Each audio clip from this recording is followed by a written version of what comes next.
cost-based pricing strategies now into competition-based pricing.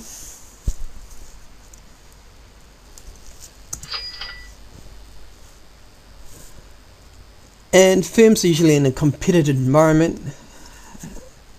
With firms producing similar products, the firm will need to assess, have a look, do some market research, find out the price being set by its competitors, and then use that as a starting point to influence the firm's own pricing for its particular products. Price leadership. One dominant firm in a market sets a price. Other firms simply charge a price set by the market leader. And a market's dominated by a few large firms and low product differentiation. So there are a couple of large firms out there. They don't sell a very different product, and a classic example there is petrol retailing. Airplane flights as well, another example. Prices tend to move in line with each other. One petrol station puts up its price, the others tend to follow. One petrol drops its price, the others tend to follow. Interest rates of banks. Interest rates go up at one bank, other banks are tempted to follow. Definitely banks start lending at a lower rate for mortgages than other banks around them. Other banks will follow suit and drop their mortgages on their home lending rates. In most countries, most developed countries anyway, collusion in setting prices is anti-competitive and it's highly illegal.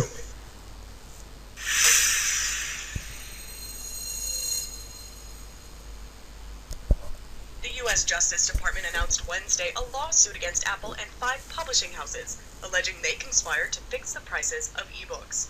The Justice Department accused Apple of colluding with 5 publishers as the Silicon Valley giant was launching its iPad in early 2010 and was seeking to break up Amazon's low-cost dominance in the digital book market. U.S. Attorney General Eric Holder told a news conference in Washington that executives at the highest levels of Apple and the publishers worked together to eliminate competition among sellers of ebooks. As a result of this alleged conspiracy, we believe that consumers paid millions of dollars more for some of the most popular titles. The suit was filed against Apple as well as HarperCollins, Simon & Schuster, Hachette Book Group, Penguin Group, and Macmillan. Holder said that 3 of them, HarperCollins, Simon & Schuster, and Hachette Book Group, already reached a settlement with the government, but Apple, Penguin, and Macmillan appear poised to fight the lawsuit. The Justice Department said it will vigorously pursue the suit against Apple and the publishers that did not settle. According to the Justice Department complaint, Apple successfully persuaded the publishers to adopt an agency model that allowed publishers to set the prices of ebooks, and in turn, Apple would take a 30% cut. The Apple agreement with publishers effectively barred them from allowing rival retailers to sell the same books at lower prices. Marisa Christian, IB Times TV.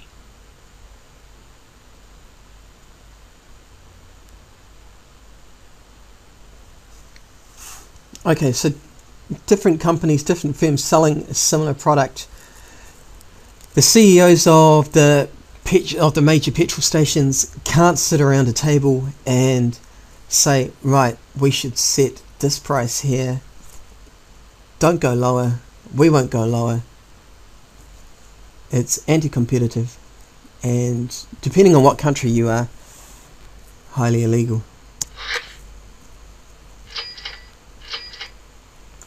Predatory pricing, another dubious practice, illegal in a lot of developed countries. Here, predatory pricing, deliberately undercutting competitors' prices, and with the intention to try and force them out the market. So you're an established firm, a new smaller competitor comes on the market. You've got great market share. You've touched base with those customers already. You offer an incredibly low price for an extended amount of time. That new firm coming in simply can't make sales, make a profit at that ridiculously low price. They're forced out of the market, and in the end, with less competition in the market or no competition in the market, you can raise your prices substantially again. no competitors.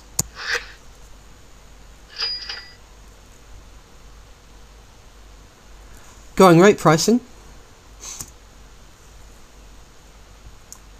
This is a nice simple one to get your head around. Just a price is charged after studying the conditions that prevail in a certain market and that charged by major competitors. So you establish a going rate for products already in the market and match your pricing accordingly.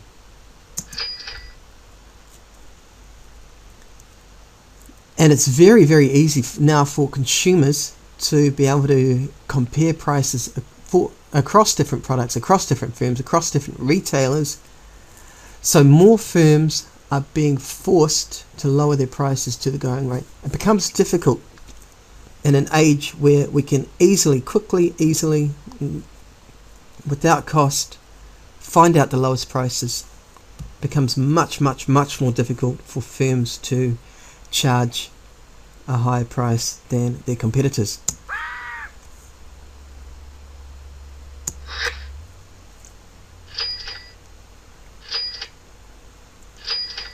Right, the second of our pricing strategies, we are looking at the market. So we're using the market to form our strategies, to form our pricing strategy, and then the objectives of the business. Penetration pricing. Penetration pricing, so the product is just entering the market, setting a relatively low price and often supported. Remember, the marketing mix is all integrated. They're all connected to each other. They're all aiming towards the same marketing objective, just using different strategies to get there. So setting a relatively low price with penetration pricing, and that's often supported by a strong promotional campaign with the aim to achieve a high volume of sales. And why would we be using this strategy? The objective is to gain a large market share, probably to gain a large market share. Once that market share is established, then prices can be slowly increased. Once we've got the customers using our products, knowing about our products, liking our products, then our prices can be slowly increased. Show me. What does it look like? Show me. Simply that. Low price at the start, gradually increasing over time, becoming more and more profitable, hopefully. Kind of the opposite is market skimming.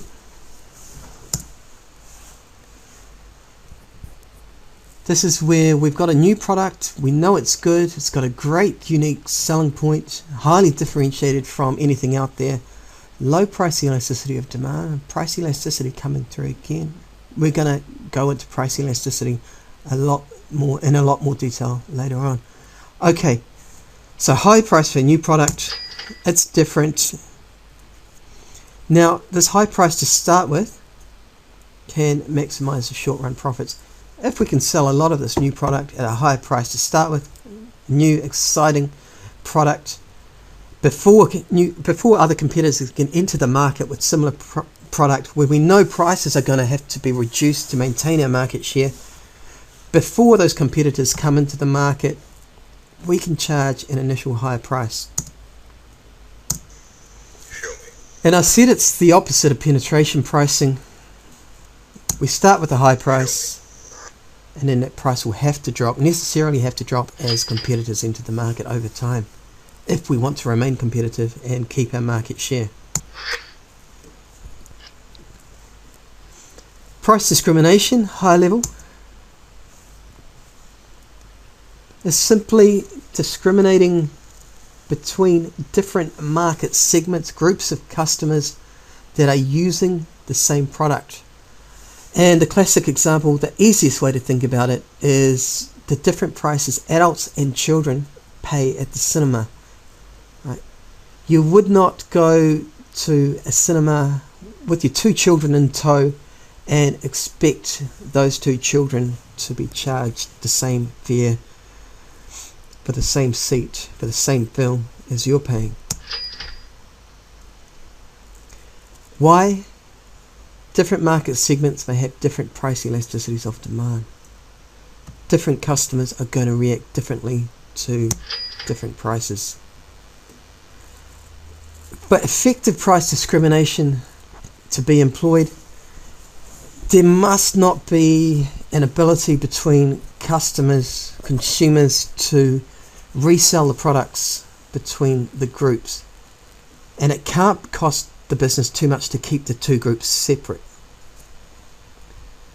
An example would be American consumers versus Thai consumers. Separate countries, very split from each other, difficult to resell between the two countries. Ideal for price discrimination. And why would firms do that? Because Americans have a lot higher income, they can bear much higher prices than their poorer Thai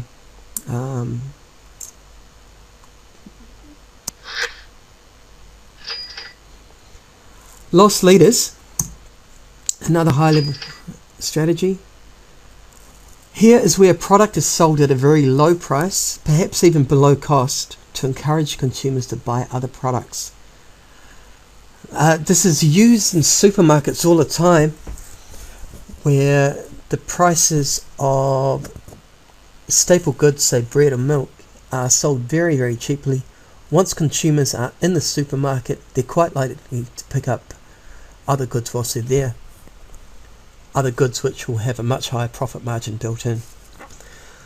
Classic examples are where things are bundled together. So a PlayStation console, that they are sold cheaply. They're sold very cheaply. Some say even below cost. So the cost of buying your PlayStation 3 is lower than the cost to produce it for Sony. Where does Sony make their money? By licensing out PlayStation games. Once you've bought your PS3, you're locked into buying PlayStation games. Only those will work on your console. Charge a very high price for the PlayStation games relative to the cost of producing it, and suddenly that's where you are making your profit. You can buy a printer these days for $40. Crazily low. Why does a replacement cartridge cost $30? Right, so loss leader. This is a pricing strategy behind it. The initial product sold at a very low price, and then consumers will have to buy other products where substantial profit margins are built in. Psychological pricing, high level again. We're looking at prices that take account of customers' perception of value for the product. So here we've got things like luxury brands. People perceive the brand to be premium, high quality, and the pricing is part of the perception around that. So the value is built in. Another example is setting prices just below key pricing points to make them appear much lower. $9.99 does not seem as high as $1,000, but we know it is. This is the reason you'll see the strategy behind products being sold for $9.90 rather than $10. Psychological pricing. It makes the product appear to be much better value for money.